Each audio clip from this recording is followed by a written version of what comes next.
This is a teardown of a 6.0 IPR valve.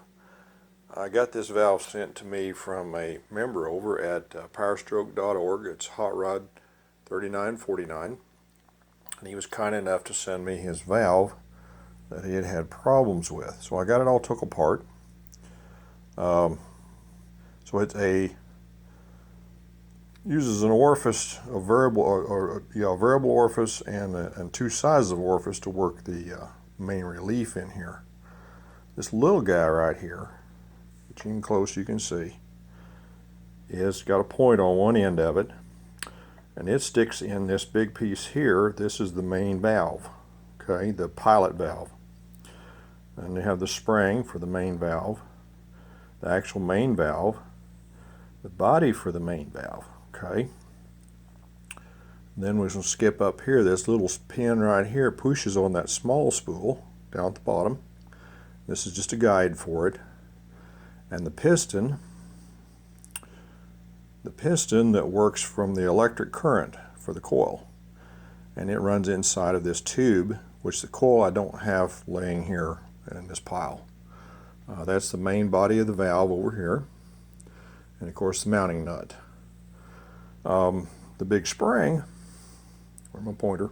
The big spring right here is the main relief for overload relief. I'm going to say 4,000 pounds in case this valve is closed for some reason.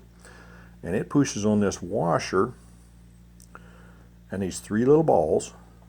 Okay, that's the relief. And let's get this flipped up here and I'll show you the holes. There's where the little balls go in here, and I've heard people talk about these having a relief built into them, and this is it, 4,000 pounds. What I've read. Now, I don't have any specs on this, okay? So anyway, this valve, according to the guy here, said it didn't work anyway, but I don't see anything wrong with it. There wasn't any chips in it. Everything seems to work. I'm going to reassemble it.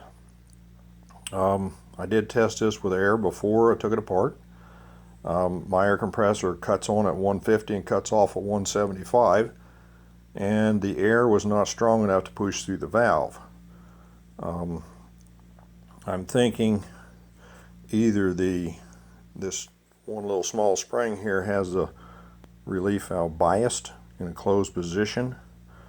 And I've heard some people say 250 psi. I don't know whether that's accurate or not.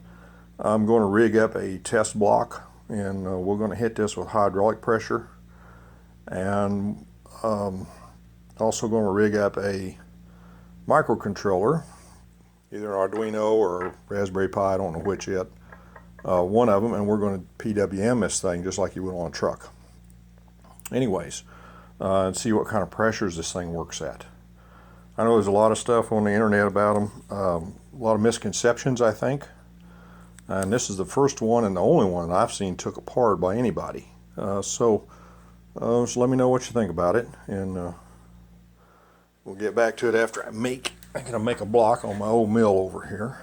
Show you around the shop a little bit. It's kind of junky, but we'll make the parts that we need here. Anyways, catch y'all later.